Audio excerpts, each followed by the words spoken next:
The biggest story in town as the Titans with back-to-back wins over the Bills and the Chiefs gives us everything to talk about, especially with a big time game coming up against the Colts in Indianapolis on Halloween. So we're here to talk about two Titans and one wild card who need to ball out against the Colts so the Titans can lock up the AFC South before we get to November. That would be something else there too. So let's get this thing going, Zach. We don't know what each other's going to say. A couple times, not every week, but every so often, Zach and I come into a show with a topic where we know nothing about what the other has. So I've got a defensive player. Zach has an offensive player, and then Zach has a wild card. And I don't know what that wild card is going to be.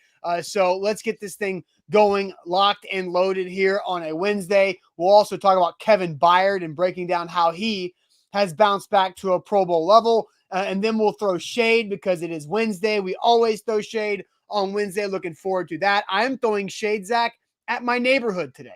So that's where this is going to go. So we'll see you guys with throwing shade here at the end of today's show. Zach, welcome in.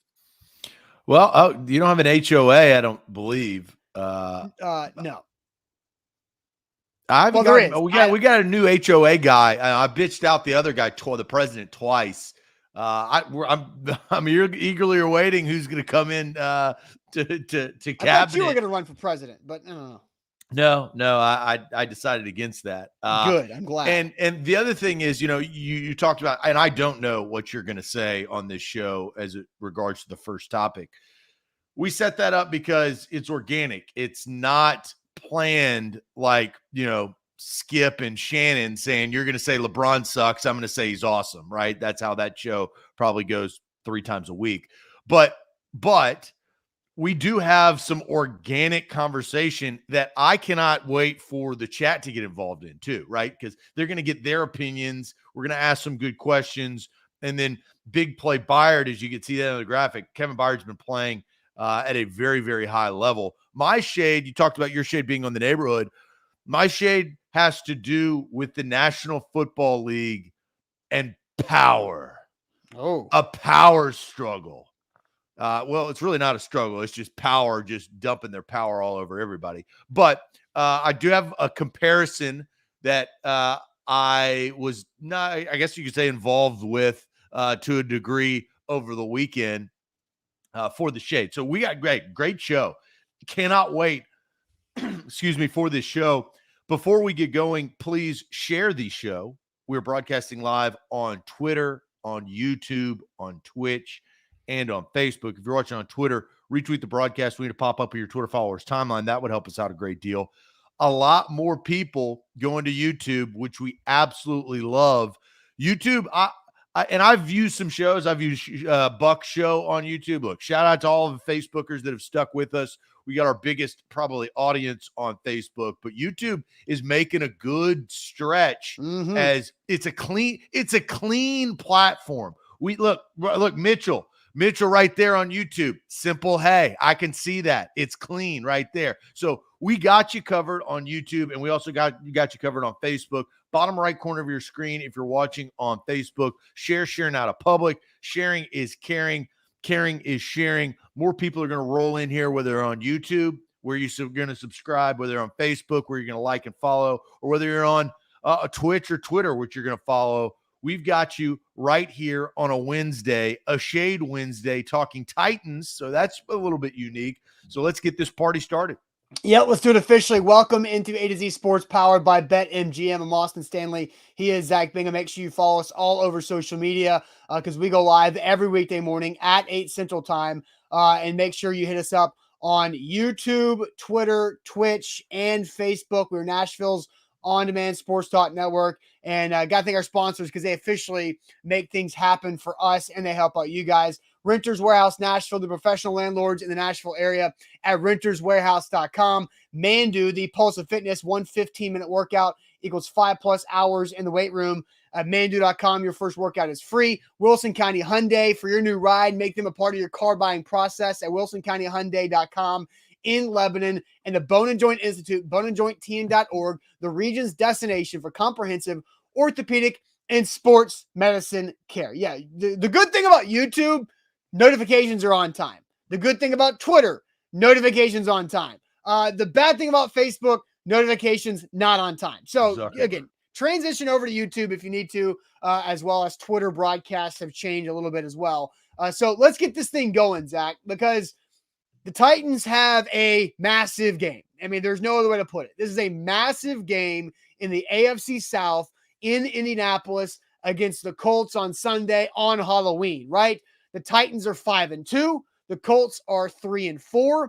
If the Titans lose this game, they drop to 5-3, and the Colts are now 4-4. They split, and now the Colts are just one game back of the Titans. That's how important it is. If the Titans win, they're 6-2, sweep the Colts. The Colts are buried at 3-5, and there is like 0% chance, or a tiny, tiny percentage. I actually have it. The percentage chance of the Colts to win the AFC South if they lose this game.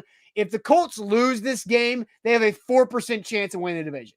If the Titans win this game, they have a 97% chance of winning the division. So, that's really how important this game is. It's everything, Zach. And there are a few Titans that we expect to play well, like Henry, Tannehill, AJ, Julio, but there are definitely Titans that need to ball out in this game to help the Titans win the AFC South and literally lock it up. Lock it up, 97% chance the Titans win the AFC South if they beat the Colts on Sunday. Yeah, and it's all come to a tipping point because both teams are probably playing their best football of the season. The Colts, they struggled early on as they dropped several games and kind of got into a rut. And then all of a sudden, Wentz's that tape started holding up on his ankles, and he started getting comfortable within the offense. That injury definitely derailed the Indianapolis Colts early on in the season. Mm-hmm. But it kind of seems like Carson Wentz has found his comfort level with head coach Frank Reich. And we know the familiarity around there of their time in Philadelphia. That's why they reunited in Indy.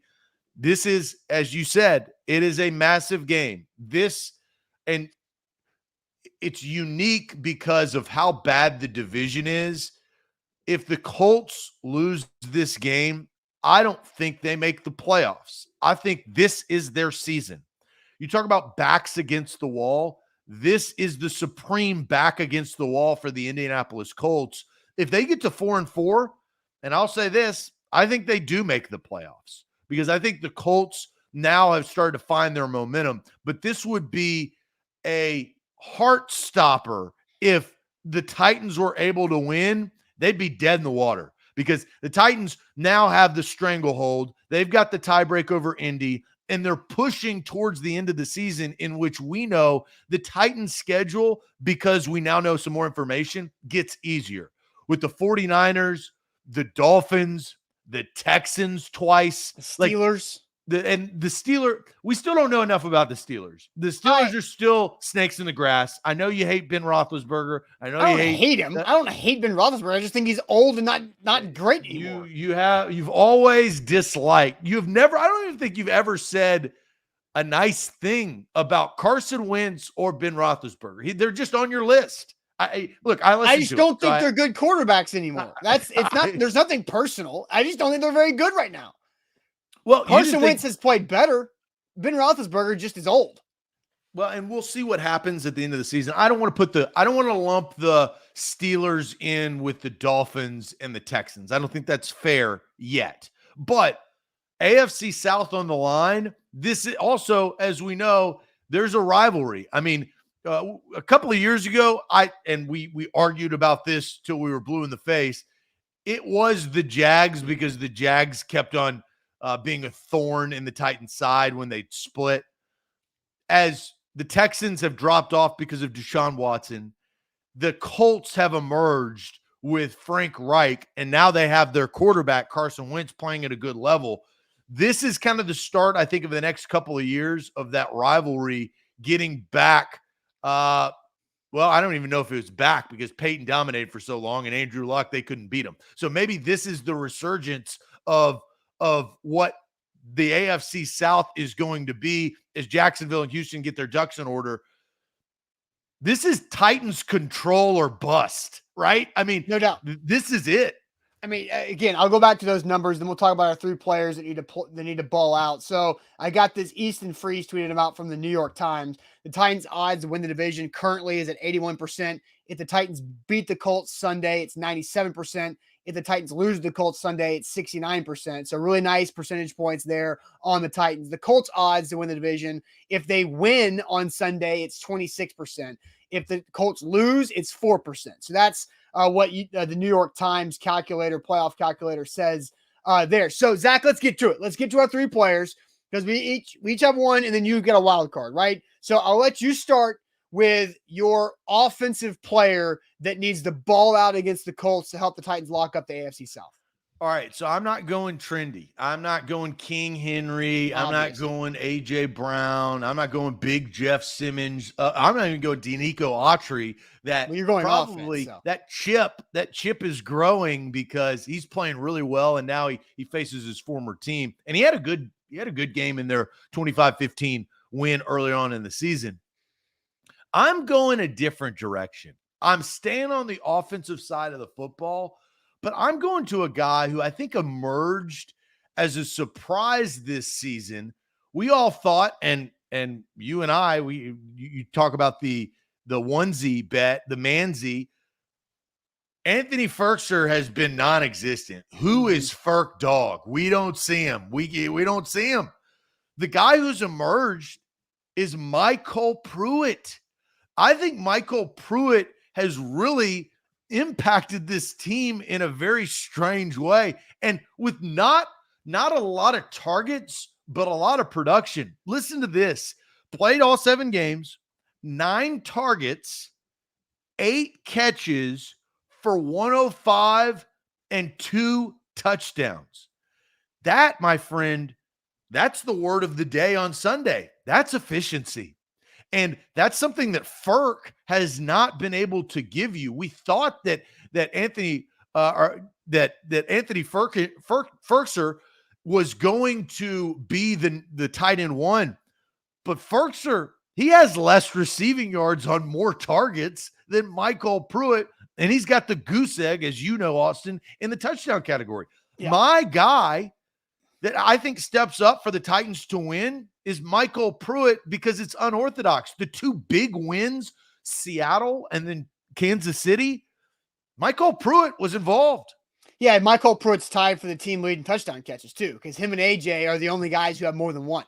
And you got Firkser and Julio with goose eggs in the touchdown category. Now, Julio should have 1 in there because of what happened against Seattle. And, Firkser dropped a pass that was near the goal line against the Jets in New York, where that game could have been very differently. Maybe the Titans could be 6-1 if Anthony Firkser catches that ball near the goal line against the Jets. But I think you're right. Michael Pruitt has been an unsung type hero. He's been like that energy guy that makes a play that's not like the biggest play in the world, but it gets the people going, if you know what I mean. He gets them going a little bit, gets that extra juice going. So I think Michael Pruitt is pretty good. That's definitely a good answer there, because he does a better job of being the full balanced tight end, of being able to block in the run game and also catch and then run after the catch has been solid with him too. Or Firkser, strictly a catching guy. Swaim, strictly a blocking tight end, which he hasn't been very good at that this season at some spots too. So I do think Michael Pruitt, that's a good drop here for a Titan to ball out. I think he has a chance to make a couple plays against the Colts on Sunday. So I'm going to flip to the defensive side of the ball, because I do think there's a key Titans player that really needs to have a very good game. And this Titans defender has been trending positive over the last couple of weeks. But we'll get to my Titans defensive player who needs to ball out versus the Colts. But first, let me tell you guys about the Bone and Joint Institute, boneandjointtn.org, the region's destination for comprehensive orthopedic and sports medicine care. Whenever you get hurt in life, know who to go to, know who to trust. That's the folks at the Bone and Joint Institute. They've got over a dozen doctors there at their facility on campus with them who specialize in anything that could go wrong with your body, any type of injury to get you back to health. Also, state-of-the-art rehab facility there with Dave as well. So boneandjointtn.org is where to go. BetMGM, download the app today. Got back into the winning column a little bit last night in the NBA with Rudy Gobert with my prop bet, but missed a couple. It was kind of an even night. I can't sit there and say that I won a ton, but BetMGM gave me and afforded me that opportunity. Code ATOZ Sports right there on the screen. They will hook you up with a risk-free $1,000 bet for new users. That is exclusive right there to A to Z Sports, ATOZ Sports. That's a guarantee right there. With that promo code, ATOZ Sports, you can get a risk-free $1,000 bet up to for new users. Download the app today.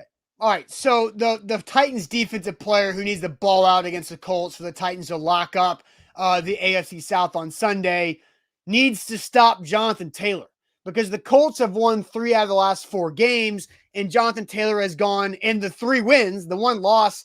Really, in all 4 losses, Jonathan Taylor has been held under 65 rushing yards.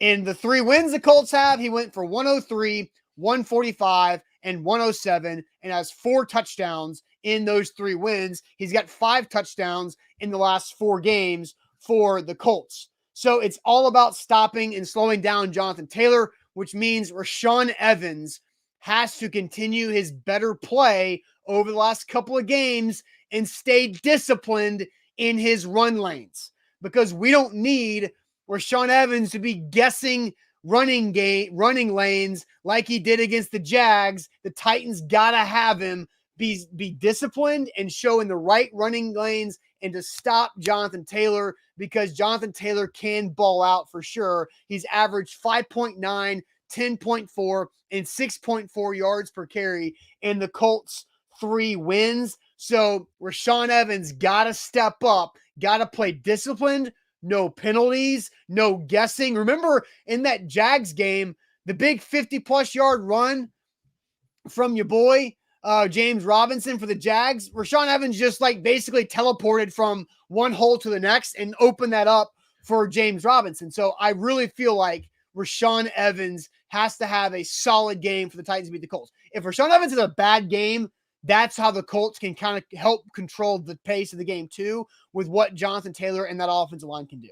So I have a question for you, Austin. Have you demoted Rashaan Evans to a role player? Yep, absolutely. He's a role player. Yeah. Oh, I mean, he's technically a starter, but he is not a key So guy. he's not a role player. I think you're splitting hairs here. I will give you the fact that he hasn't played like a starter, but he's not a role player. Well, what's Michael Pruitt's a starter? He doesn't play the snaps. Like Rashaan Evans plays all the snaps. That's the difference. But again, Rashaan Evans has been replaced by David Long as the Titans' best linebacker. But he still plays.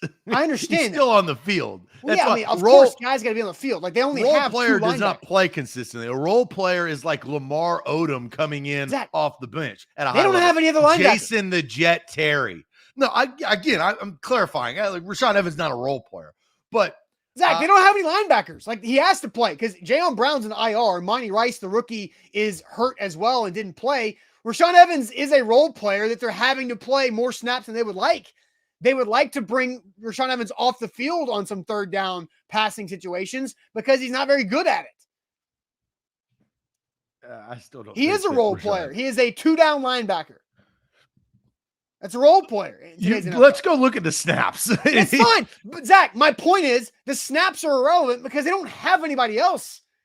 They don't have snaps any are not irrelevant. Rashaan Evans has been playing tons of snaps his entire Titans career. Let me call a timeout. The reason why Rashaan Evans is playing such a high percentage of snaps this season right now is because Jayon Brown is on IR, and also the rookie inside linebacker, Monty Rice, has been hurt on and off. Who else are they going to play at inside linebacker? Avery Williamson just got to the team. And so he hasn't been here as long as Mike Vrabel's been here. And what do we say? Well, I told you, Avery Williamson is going to contribute 0. When he got signed, you may have been out that game or that show. Yeah, I think I was. Avery Williamson, you could tell that he was just a body to if somebody does get hurt, he's going to have to fill in a role. But so we'll ask this question: who's more important of a role player, quote unquote, for Sunday versus the Colts? Michael Pruitt or Rashaan Evans? Let's pick that before we get to my wild card, because I think my wild card would win in this question. Okay. Because he's not a role player. That's not how I would categorize. To be fair, but who's more important? Okay. I was not operating under the role player term. We literally talked about that. Was the one thing we did talk about. We actually you created the topic based on that. No, that was the conversation. It's a good question because we've got multiple answers that are different, so it's justified. First round picks aren't role players. Zach, Rashaan Evans is a role player right now for the Titans. Like, he is no longer viewed as a first round pick. He is viewed as a 2-down linebacker.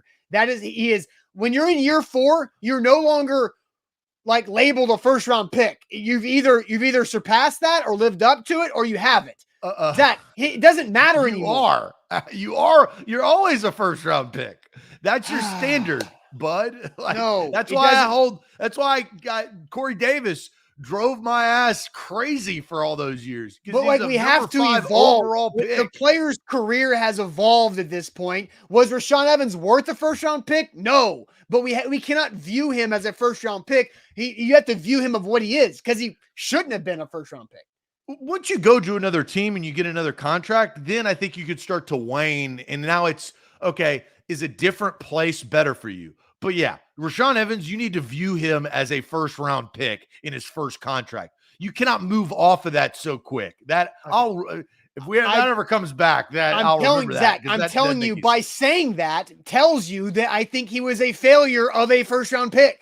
That is my point. That. You're not saying anything that any Titans fan doesn't already know. We know that Rashaan Evans failed. We know Corey Davis was not very good. Like, we know that. We know Isaiah Wilson was a complete and utter bust.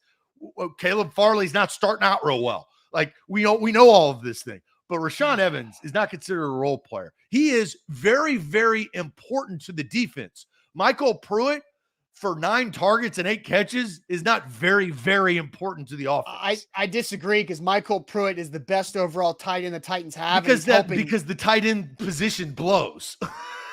The overall position is not very good. Yes, but he's also impacting the best running back in the NFL and opening up lanes for him too. Again, it's being the hottest ugly girl. That doesn't matter. You're being so stubborn with this. Like, re-ask the question so we can read the comments and move on from this. Well, and the comments say Evans, because Evans, and I agree with the comments. Evans. Ben coming in with Michael, and Larry comes in with Michael, but Tank Sinatra, who I do love that name, comes in with Evans. So does John. So does Jeff. So does Brandon. So it's overwhelming. Definitely Rashaan Evans, because we've always said, if Rashaan Evans gives you more, like Michael Pruitt, we know his ceiling. I still think, and this may not be true, but I still think Titans fans, and I'll put myself in that category as trying to figure out what Rashaan Evans' ceiling is. It's been 4 years, and I can't tell you. Can you? Rashaan Evans' ceiling is a rotational linebacker somewhere else. That's what he is. He's a rotational linebacker. He's not great at anything. He used to be really, really good in key run situations, and at times he flashes there, but he is no longer consistently good in the run, and he's never been great as a coverage guy, man or in zone. Now, he made a nice play on Sunday by diving and getting that interception from the David Long deflection. But again, like, Rashaan Evans doesn't do anything great. He's not an edge rusher. I don't think does he have a sack in his NFL career? I don't know. And so I don't think he does. His stats overall I don't think he does either. In his 4th year are very underwhelming. But again, I think Rashaan Evans is a bigger impact in the outcome of the game than Michael Pruitt. Michael Pruitt could have a super quiet game and do his job as a run blocking tight end and catch one pass for a first down, and the Titans could win or lose that game.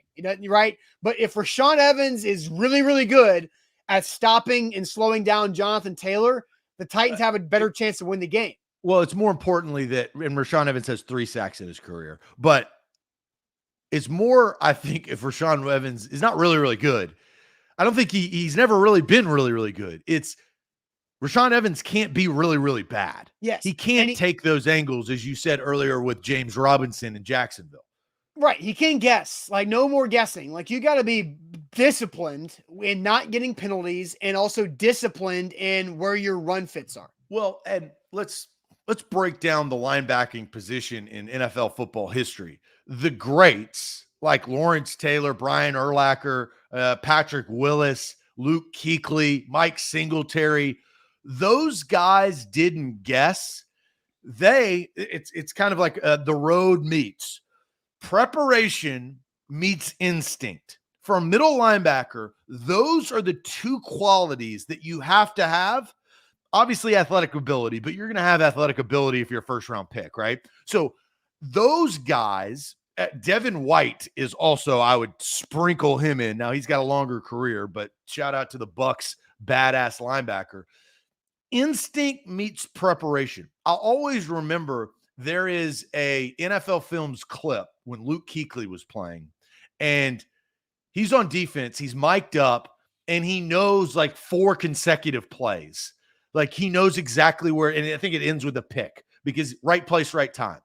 Instinct, preparation. The problem with Rashaan Evans, and I can't sit here and diminish his preparation. I don't know how much work he puts in. I'm not in the facility. That's not fair for me to judge. The instinct, though, I can see a lack thereof. It's guessing. They're not even hypothesis. There's not even educated. You know whose instincts are pretty good? Is David Long Jr. This year, yes. Jayon Brown's instincts were really good before he got hurt last year. Yeah. And he's been hurt this year. So we don't even know like what they're going to need Jayon Brown whenever he gets back off of IR. And I don't remember how many more weeks he has, but they're going to need Jayon Brown down the stretch of the season. So MB says neither player or guys, it will come down to the D-line controlling the Colts O-line to control Jonathan Taylor, not Rashaan Evans. Now, MB, you're not wrong, but I do think the next step is Rashaan Evans has to make the right reads to then finish the play on Jonathan Taylor. Yes, Teair Tart, Jeff Simmons, and Danico Autry in another revenge game back in Indy this week, I think is another big player to watch too. But I do think it comes down to Rashaan Evans being able to make one-on-one plays on the Colts running backs, Jonathan Taylor being the most important one.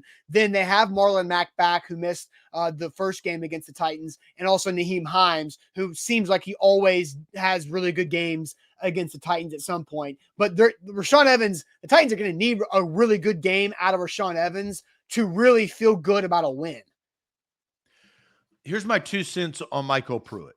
Okay. Michael Pruitt and Ryan Tannehill. Ryan Tannehill, since he came to Tennessee, had been, the offense had been set up for tight end activity, right? He had been used to, it's like driving to work every day. You're used to going one route. He had been going that same route for 2 years. And then all of a sudden they would go out and get wide receivers and lesser tight ends, and they make them go a different route to work.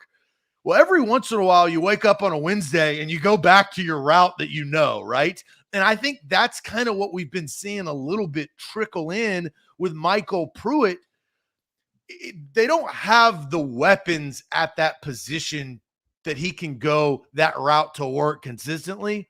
But I do like seeing the efficiency that he's gotten with Michael Pruitt and the plays that he's gotten with that tight end without Jonnu Smith, who really, man, Jonnu Smith was a 3rd-round pick out of FIU. That was they got the most out of that 3rd-round pick from FIU. Especially they let him go. He got paid. He left. Especially for a guy who had multiple knee surgeries that ended his season.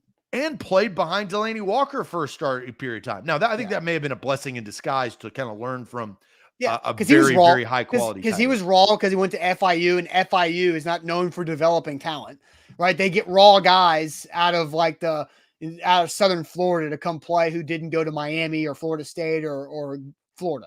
Yeah.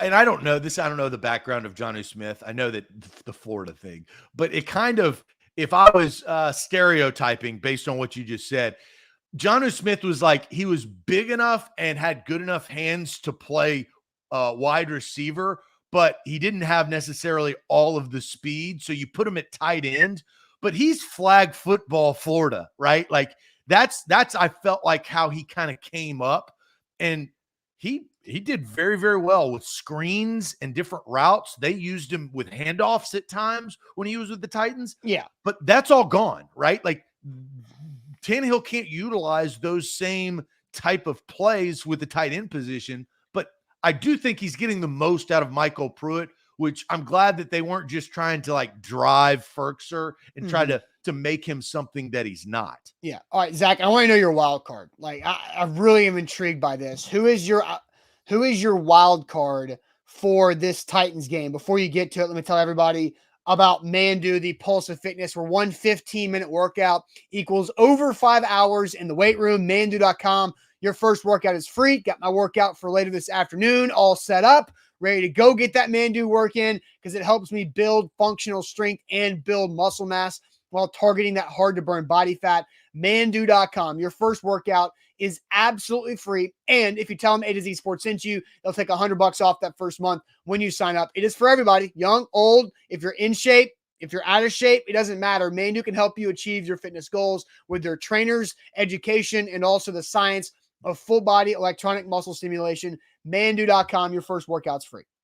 A to Z Sports, what are you doing this weekend? We're talking Colts and Titans. Well, I know what you could be doing, and that is coming to hang out at Mill Creek Tap Room on Sunday. We got the games going on. We got unbelievable food. They got a food truck inside the brewery that has and delivers the best burger you will ever have in Nashville. I put my name on that. I usually wouldn't do that. I'm putting my name on that. I look forward to broadcasting there because of the atmosphere, but because of that smash burger. Woo, man, it is so damn good. Come join us and hang out with us. Yep. Austin, all right, Zach, before I tell you, could you read the title of the show for me? Title of the show, Zach. Now I lost it. Where'd it go? There it is. 2 Titans and 1 wild card who needs to ball out versus the Colts to lock up the AFC South. My wild card that needs to ball out is Todd Downing. Ooh. I feel now we're sitting here in the midst of the season, heading into week 8. We're almost halfway through, right? You got a couple more weeks. But I really have seen an improvement with how Todd Downing has utilized Ryan Tannehill, has bettered the protection, and that it's a group. A.J. Brown has now gotten back to A.J. Brown form after dealing with injuries in Chipotle. Julio Jones has been in and out, but when he's been in, he's made some plays. And Derrick Henry's usage, I know he had a lot of carries last game. Mm-hmm. He didn't necessarily have to. They were just making sure that they solidified. But I do think that Todd Downing is the key to this win on Sunday. If he continues the trend, his stock up on how he is utilizing this offense, and it was gonna take him some time. He took over for Arthur Smith that just got a head coaching job in the NFL for his performance. Yeah. He had to figure out how to use Derrick Henry correctly. When you get in binds, what plays to call. When your offensive line blows, how do you move the pocket? How do you utilize Ryan Tannehill's athleticism? And I feel like I'm not giving him an A+, but each week, I think I've been impressed with how he has grown as an offensive coordinator and play caller. That, my friend, is my wild card. I love it. I really do like that answer. Now, I'll say this. I do think there was a turning point for Todd Downing, and it came when the Titans were up 7-6 in the first quarter against the Jags. That was that turning point. Because remember that the Titans defense score on the Byard thump, scoop and score, right? And then the Jags go down and they'll score a touchdown.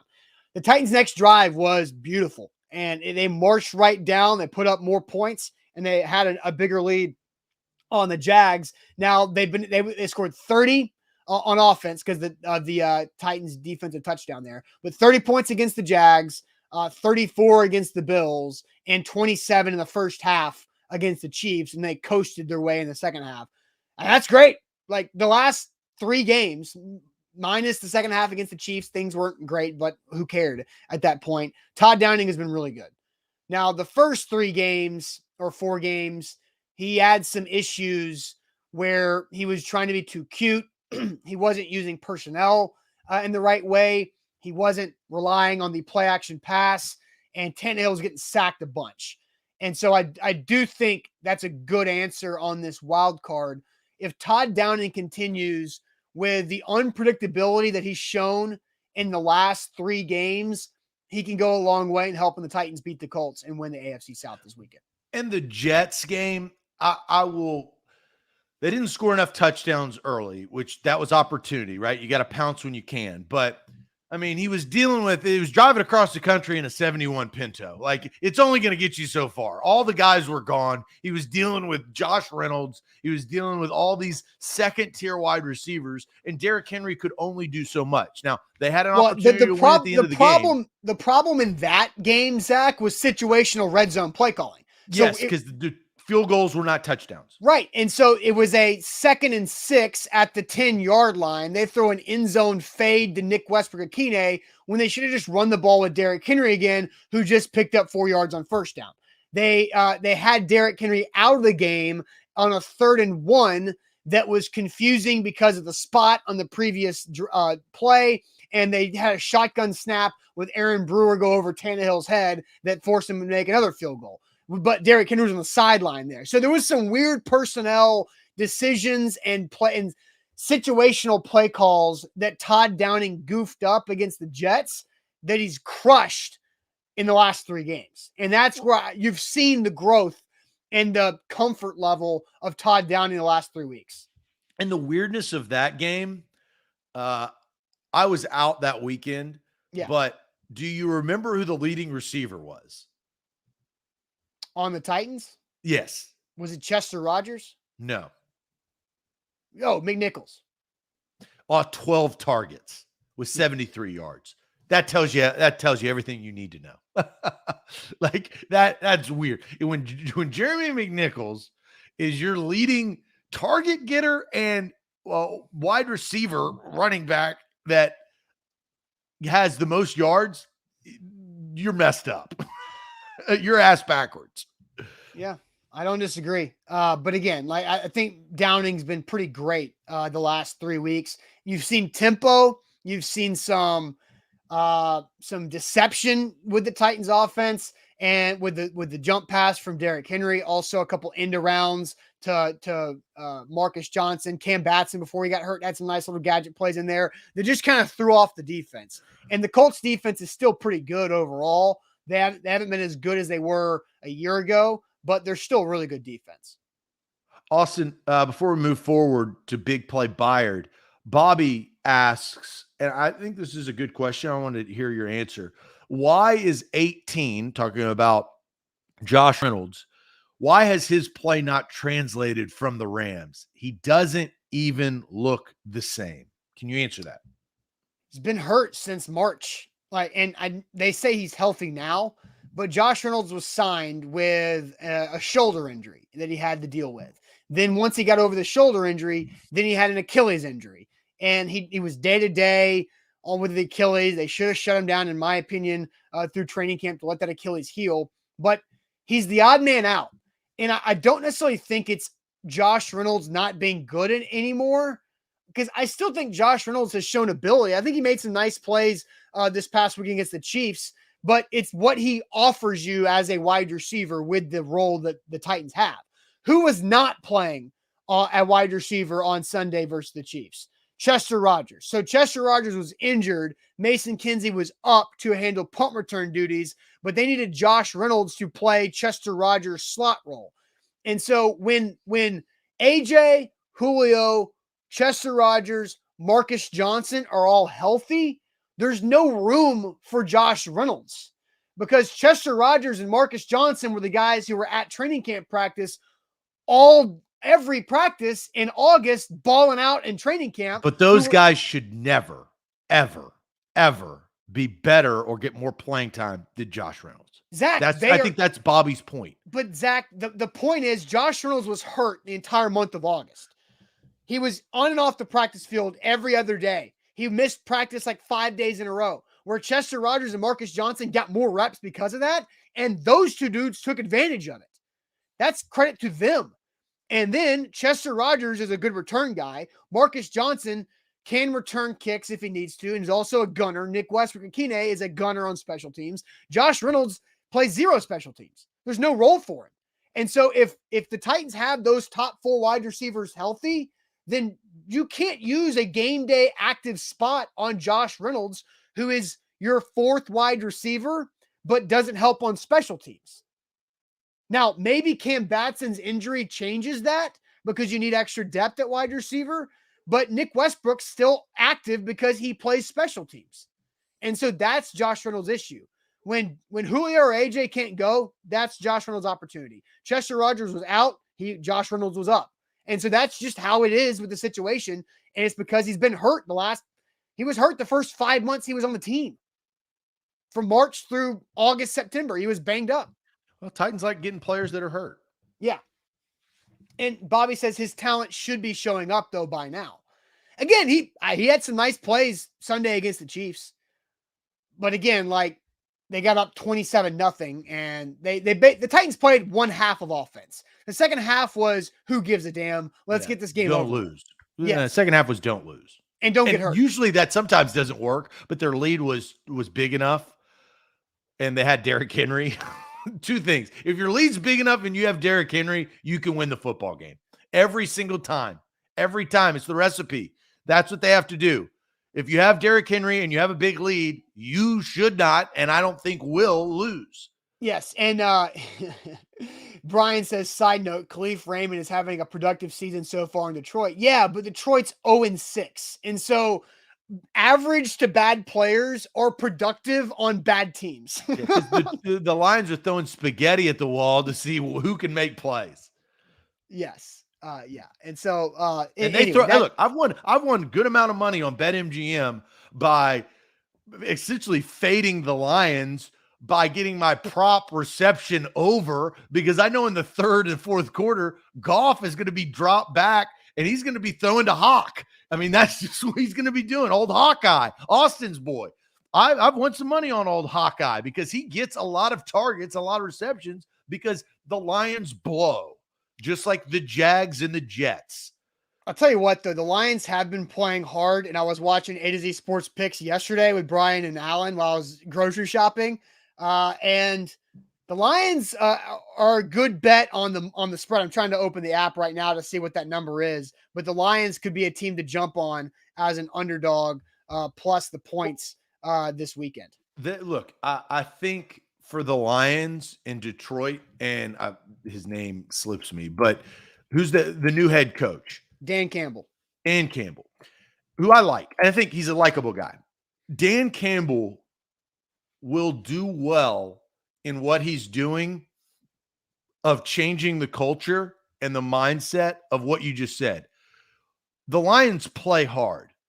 In the next 3 to 4 years, when they're picking 1st, 2nd, or 3rd, they need to get good, really, really good players that combined with all of their other players that play hard. They're just not there yet. And you ready for this? Here you go. Lions +3 at home versus the Eagles. I just took it. I just put $20 on it on BetMGM because it's -105. I think that's good value. Lions +3 at home versus the Eagles. The Eagles are kind of a mess. The Lions played really tight with the Rams. I think the Lions are due. And so there you go. Lions +3 at home versus the Eagles. You going to do that too? Hell no. I'm not betting on Detroit. Sometimes some things are just stupid. That's betting against Alabama and betting for Detroit. Well, if you bet, and that goes for all of Detroit. The city of Detroit. Don't do it. Don't bet on the Pistons. Don't bet on the Red Wings. Sure as hell, don't bet on the Lions. The Tigers blow too. So like, don't bet on the city. Well, I'm +3 at home. Hell yeah. They played the Ravens to a 2-point loss at home a month ago. So I'm on the Lions +3. All right, guys, let's get back to Titans talk. Enough Detroit football conversation. Headache. That's the most Detroit Lions we've ever talked on this show. Maybe when Arthur Smith was up for a head coaching job, we talked about a little bit about the Lions, but that was about it. Okay. So, Zach, we're going to break down why Kevin Byard has bounced back to a Pro Bowl level. We got some video for you guys. But first, Zach, tell everybody about Wilson County Hyundai. Yeah, Wilson County Hyundai is where you need to go to get your next vehicle. They have your perfect make and model. You just don't know it. And it's probably that Hyundai Palisade. It may be the Hyundai Sonata. It may be the Hyundai Elantra. Go there, Payne Bone, good friends of the show, good friends of ours. He is the owner of Wilson County Hyundai. Go in there and say, hey, Payne, I'd love to test drive a vehicle. What can you do for me? He and his team will work with you in purchasing a car. WilsonCountyHyundai.com. You can look at their inventory, but it's a quick trip down I-40 exit 236. Once you hit Lebanon, you're going to go there and you're going to realize that the downtown prices are jacked up. Why? Because they got to pay rent. Rent is high in downtown Nashville. That is something you can take advantage of out there in Wilson County. Wilson County Hyundai, we go there once a month. We enjoy our time there. You can enjoy your time in a brand new Hyundai at WilsonCountyHyundai.com. Don't forget, download that BetMGM app. I just used it. Just place the bet. Lions +3 at home against the Eagles. Put $20 on that. It's -105. So I don't hate the return. The Lions are due. Just watch, Zach. But you can play that as well on BetMGM. Download the app. Use our code ATOZ Sports. And with your first deposit, your first bet is risk-free up to $1,000. It's a great way to jumpstart your bankroll. Again, you download the app, use the code ATOZ Sports when you sign up, and you make your first deposit. Once you make that first deposit, your first bet is risk-free up to $1,000. It's the perfect opportunity to get started. Zach and I are having so much fun this football season with BetMGM. Download the app and visit BetMGM.com for terms and conditions. You must be 21 years or older, must be present in Tennessee, and for gambling problem support, call Tennessee Redline at 1-800-889-9789. Okay, Kevin Byard, big play Byard. Interceptions, forced fumbles, fumble recovery for a touchdown, tackles, touchdown-saving tackles. Kevin Byard is having a really, really good start to his season in 2021. And Brian Baldinger did a nice breakdown on a key play of the game against the Titans and Chiefs on Sunday. So let's go ahead and play this video for you guys. Another third down here with the Titans got their safeties back right here. On third down, where do you want to go? You want to go to Kelsey. They're just not going to let Kelsey have a free release. The protection is good to start with. Mahomes steps up. But really, there's no place to go with the ball. I mean, they've taken his options away. So he's going to do what Mahomes does. So when he gets out, ball's going to get punched out. All right? Titan sideline is going to go crazy. All right? That's a great look. But let's watch this from the end zone here. All right? Because Mahomes has a good pocket. All right? They're doing a decent job right here. He's got a place to throw. He's got nobody to go to. All right? He's got Kelsey right there. Can't get out of his break. All right? Got Demarcus Robinson over here. Nothing. So now he takes off, carrying the ball like a loaf of bread. But the Titans have scouted this. When he breaks the pocket, that's how he runs. Watch Kevin Byard come. You know that Byard's been watching every one of these Mahomes runs, probably for the last 4 years. Watch this left hand of his. He's got him in his periscope here. Watch the left hand. Bam! Punch! Ball out! Oh, look at this sideline erupt. Beanbag out. See, ball out, beanbag out, beanbag, fumble. This ref has no control over this sideline. Vrabel coming running like he's playing. That's a great play. Matthias Farley with the fumble recovery. So there's the Kevin Byard fumble force. I love Vrabel say, "Get the F out of my way, ref." Like, he pushed him aside. That was a funny breakdown. I enjoyed that, but I think it brings up the point of Byard being ready for that moment. Yes, and Baldinger's passion of him, bunch, ball out, go get it. You know, he's just a football guy to a T. But yeah, Kevin Byard, you watch, the end zone angle was great, because you got to just watch Kevin Byard stare down Patrick Mahomes playing that deep safety and immediately closed on Pat Mahomes as soon as he started to scramble.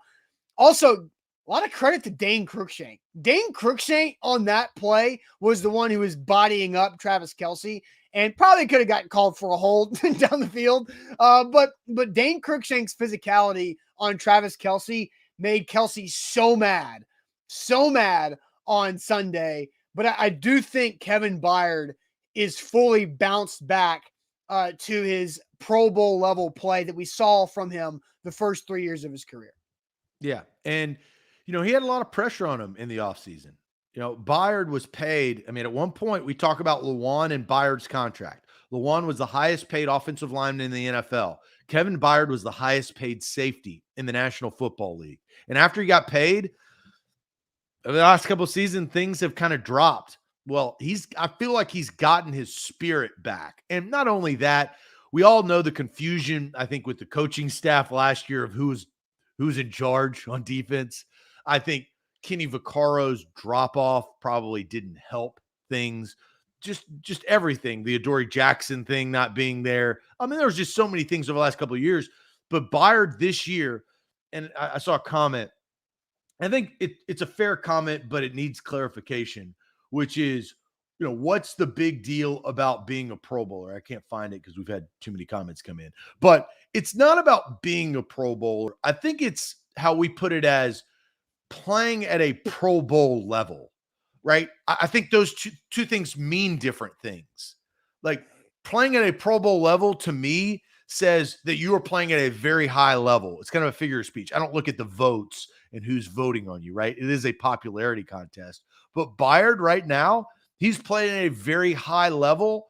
He is a ball hawk. He is creating turnovers. And I think his leadership has really helped a secondary with Christian Fulton, Caleb Farley. You've got Amani Hooker who had to step up. You've got David Long Jr., Rashaan Evans. All these guys are younger. That's the secondary and linebacking core. Byard has stepped up in a big way, and I think the defense is reaping the benefit. Yeah, I don't understand how somebody can ask what's the big deal of being a Pro Bowler. Like, the Pro Bowl doesn't matter. The game doesn't matter. But being selected to the Pro Bowl does matter.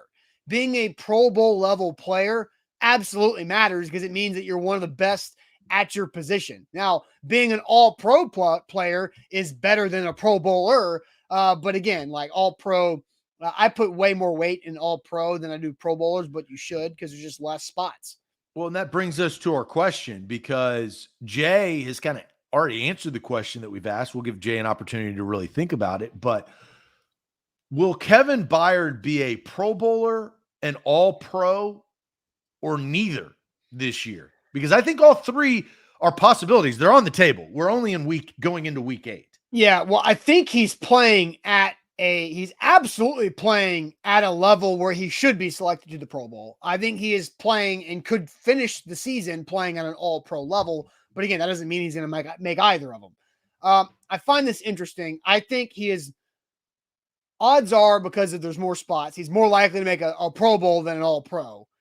I think he is a Pro Bowl player this year. I just don't think that he will be selected all-pro just because Kevin Byard has continuously not gotten recognition that he has deserved. Yeah, and it's tough. Like, you have to look at his competition, right? Yeah. That's key. Which I honestly don't keep up with safeties around the league. So. Well, it's hard because they've kind of changed. Now, Tyrann Mathieu is not having the year that he had last year, right? So that does help him. But and Minkah Fitzpatrick is not having the year that he was last year. That also helps him. You've got Broncos Justin Simmons, who's really, really good. Harrison Smith, well, I guess he's in the NFC, so that doesn't really matter. So for all pro, it does. For all pro, everybody's lumped into one. It's all right. NFL. Yeah, it does. And a lot of this is reputation, Buda Baker has played pretty well. we saw that first week. But I think he makes the Pro Bowl this year. I do. Now, But he has to Ryan get- brings up it's a popularity contest, and you know who's not popular? The Tennessee Titans.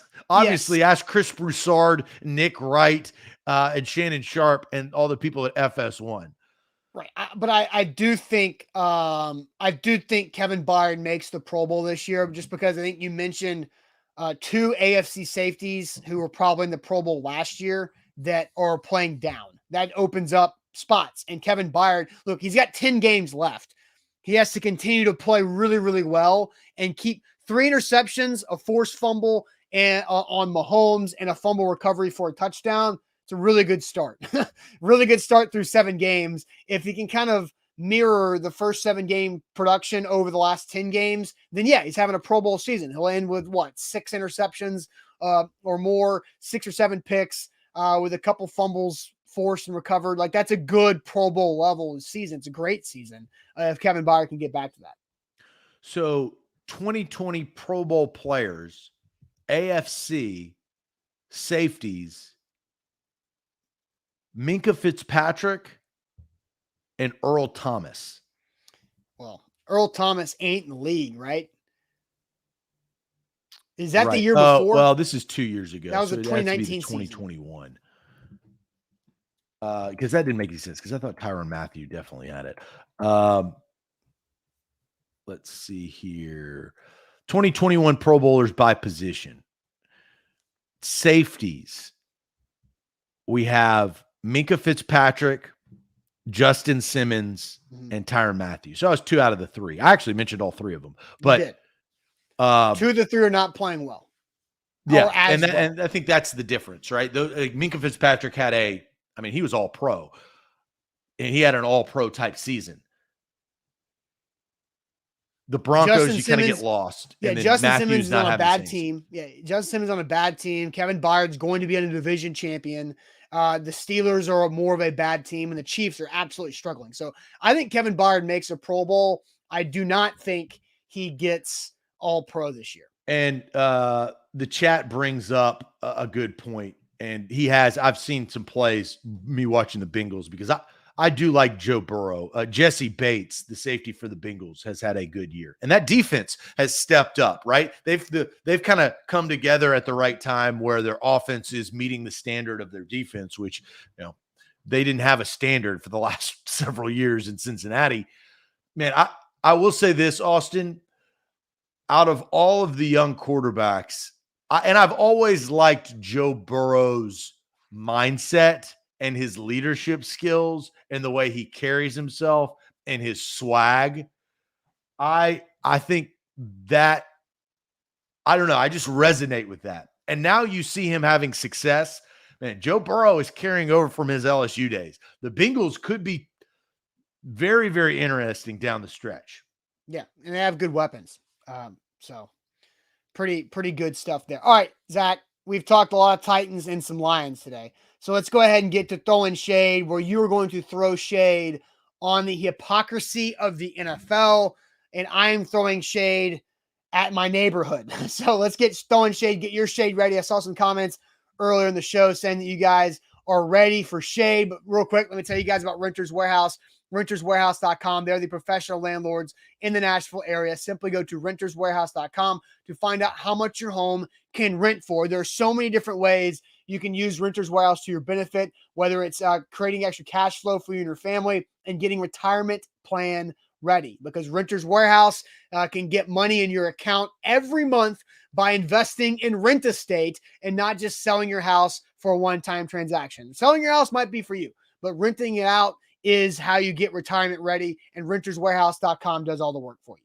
Come hang out with us. Titans, Colts. We're going to be live from Mill Creek Tap Room, away games, and it's going to be in Indy. You can kind of see from the atmosphere right there on this picture. You got ice cold beer, you got burgers. They got a great setup right there at Mill Creek Tap Room. Man, it is a great experience. They got TVs. It's family friendly. You can check out the Nashville Power Sports badass Titans golf cart that is actually in the brewery. I think they're actually putting in a brand new golf cart this week. So we'll showcase that on our Twitter. But make sure you come join us and hang out if you have nowhere to watch the game. And Mill Creek, quick trip, but well worth it.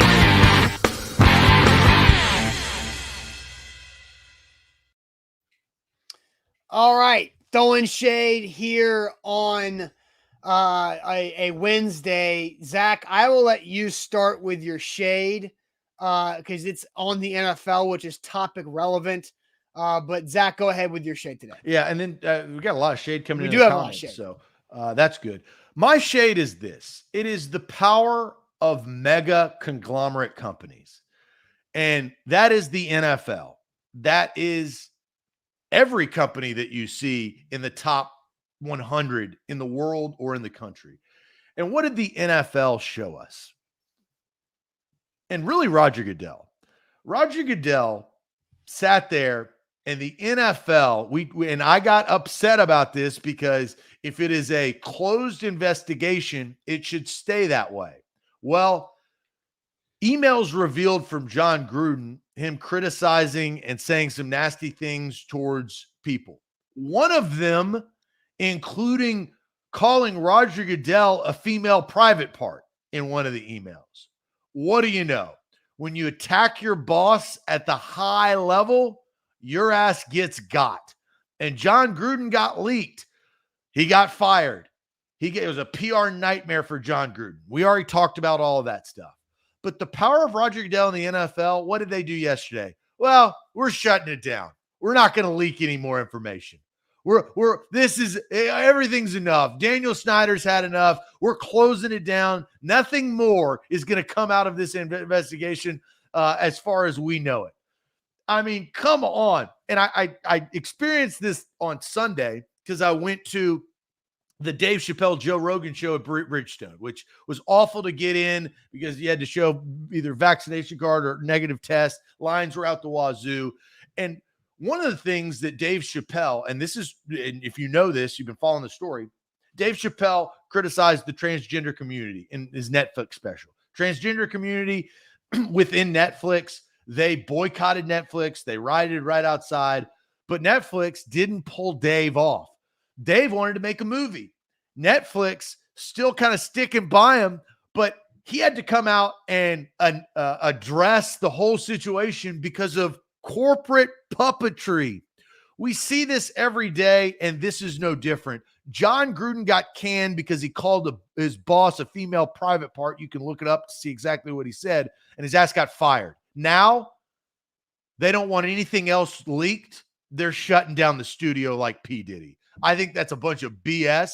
If there's more juice in there, it should be revealed. If you're going to cancel people, you should cancel everybody that needs to be canceled. And they didn't do that. And that is the power of the NFL. And that's just how the cookie crumbles. It's unfortunate, but we see that now that report came out. Don't criticize your boss if you work for a big corporation either. They'll fire your ass and make sure that you'll never come back. Yeah, Dom says it's because they got who they wanted already. They want the biggest fish. And honestly, John Gruden was not the biggest fish. Me seeing that them shutting it down tells me that there were bigger fish in there. He's a big fish, though. He is a big fish, but not the biggest. It tells me that there's bigger people in that the NFL did not want to get out. One of them was the NFL's lawyer, and he's still employed, right? I think Roger Goodell read the emails and said, John Gruden called me a what? Well, we'll figure out how that works. And what do you know? Exactly. Raiders ain't is the same head coach. More shade. Captain Tripp says throwing shade on the Bills fan in the chat, crying about Josh Allen slipping. I don't know if you saw that earlier, but there's a Bills fan who's infiltrated our YouTube chat, talking smack about the Titans and how Josh Allen slipped and they would have won if Josh Allen didn't slip. Excuse me, Josh Allen Smith. Let's see. So on the grassy knoll, more shade. Brad says throwing shade on Titan Upload because the dude was throwing shade on you guys last night. Didn't know that. Thanks for letting us know. Lucas says his shade is being 35 years old and always waking up with a random sore body part. I hear it just gets worse. Yeah, I'm there. Let's see. Dom says throwing shade on everyone who didn't wake up with a smile on your face this morning. Let's be positive, people. Attaboy, Don. Jarvis says his shade's on game day parking.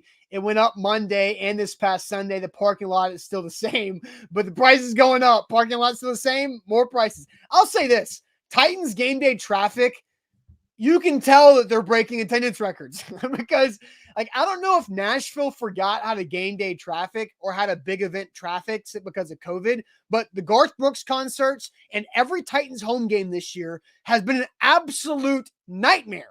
Normally, it takes nothing for me to get to the mainstay, but this year, the Titans home games, it's doubling my time to get to the mainstay. I don't know what's going on with that. Yeah, I honestly haven't had. It's definitely worse than it was last year. Yes, no doubt, and the previous years too. Cam says throwing shade on NFL analysts that have the Titans ranked 10 or higher / lower in the power rankings. Nate says on Twitch, throwing shade at all the airport restaurants that are closing early these days. It's a wasteland out there. And G-Man says shade on all the people whining about season ticket holders selling their tickets. Titans fans have the opportunity to buy those tickets as well, which is true. Tank Sinatra talking about the Bills fan in the chat as well. So my shade, Ryan, I see your shade. He says my shade is on COVID, about to take my second grandpa in a span of 2 months. Ryan, I hope things improve with your grandfather there, and definitely thinking about you with your shade. So my shade, Zach, is on my neighborhood. I live in I love my neighborhood. Zach, my wife and I love our neighborhood. We walk our dogs 3 or 4 times a week around the neighborhood. Normally, our neighborhood goes all out with the holiday decorations. And Christmas is awesome, walking around, seeing all the lights. And Halloween has been awesome the last couple of years, walking around and seeing all the different spooky decorations on all the houses and the creativity. But I don't know what it is, but this year, it's about 50% participation.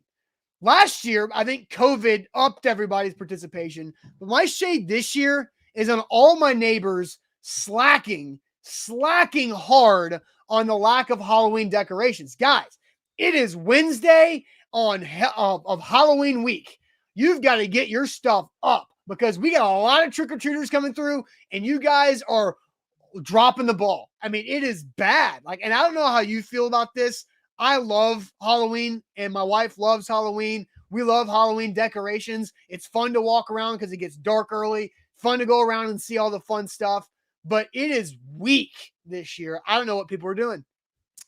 I like Halloween. I wouldn't categorize it as love Halloween. I like getting dressed up and playing a person that I'm not. I think that's fun. Decorations, I think this is a general statement for me. I'm not putting up direct decorations. I will. Did your family when you were a kid? Huh? Did your family when you were a kid? Yeah, probably. I mean, obviously, like Christmas decorations is standard. Fall, not really fall Thanksgiving, but it just doesn't I don't seek that out. I get the people that do. I don't seek that out. It makes it when you go to the neighborhood and you see a bunch of good decorations, you're like, hell yeah, this neighborhood's up for a good time. Well, one thing I will say, I did, past tense, love haunted houses. Yes. I loved them. I used to go there every year. I loved because I would laugh. Like I laugh in scary movies. I think that they're funny. Like they're entertaining to me. But I have since stopped going to haunted houses since the mass shooting rate went up years ago. And I just feel like that is an opportune time for like it to be hell on earth. And so I don't go there anymore because people are have problems and they've been shooting people in mass shootings. You bring my shade about Halloween decorations to mass shootings in haunted houses. It's the truth though. Mass shootings have ruined my haunted house love. Okay. All right. But does that make sense? I feel like that's a place where a psychopath would hide. And there's psychopaths in this world. I guess the ones that shoot up people.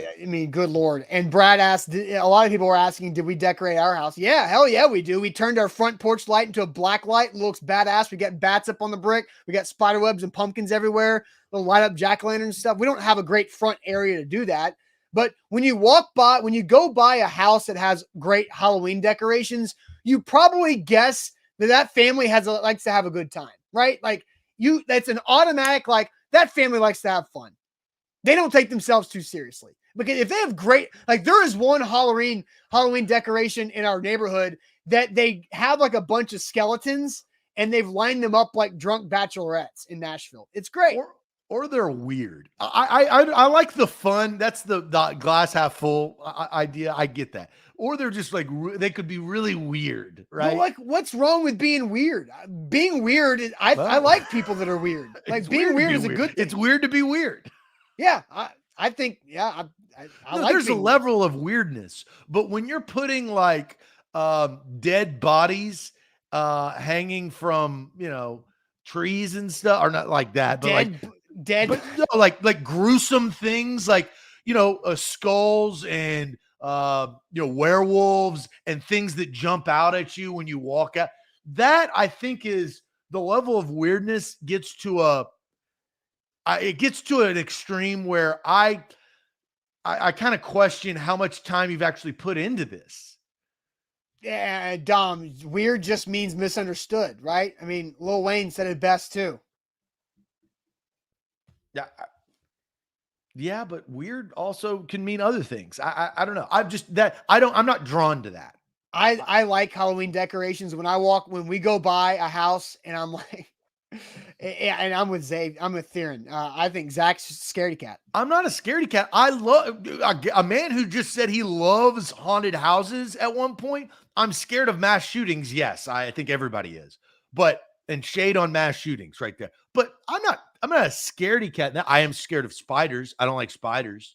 And I'm less scared of spiders than I've ever been in my life right now. Do you know how you become less scared of spiders? Now, this might think that I'm weird. You become less scared of spiders if you give them a name. I'm not even kidding. If there's a spider in your house and you give it a name and then you just scoop it up in a cup and walk it outside, you're less scared. Walk it outside. It's dead, bro. I'm putting body armor to kill that spider. Okay. I mean, then I'm just telling you, if you want to become less scared of spiders, that's how you do it. What are you scared of?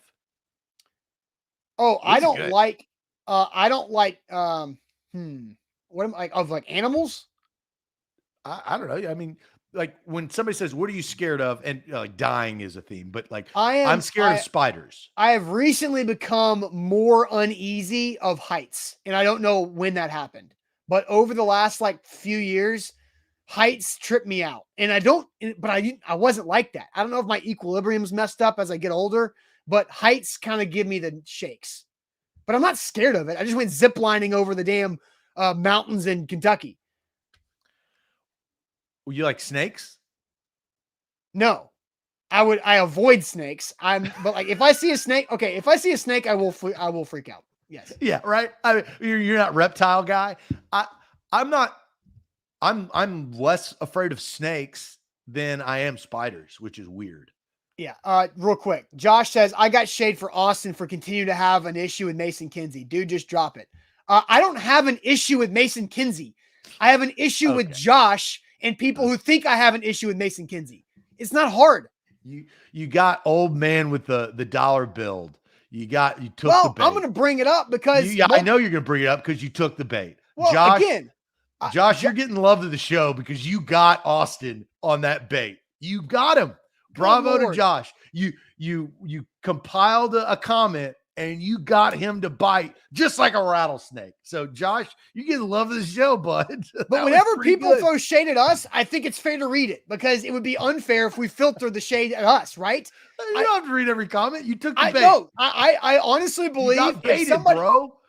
No, I think if somebody throws shade at me or you, we have to read it.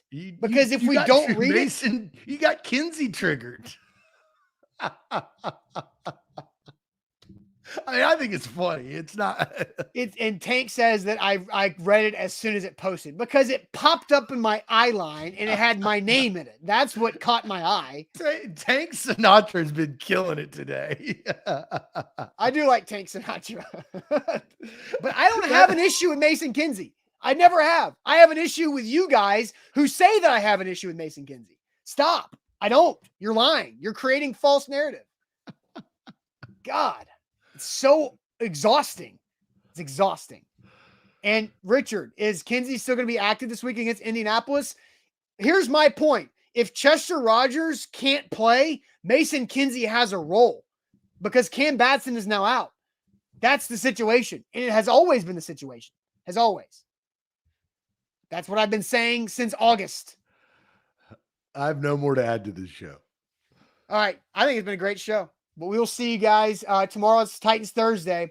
We're going to have a good Thursday. Don't forget, more content out. The Tighten Up podcast is out this week. Also, great content over on our podcast network and all over our website, atozsports.com/Nashville. We will see you guys on Thursday. Have a good Whoa, break. Billy Jones is late. Let's start the show over and do it again. Damn it.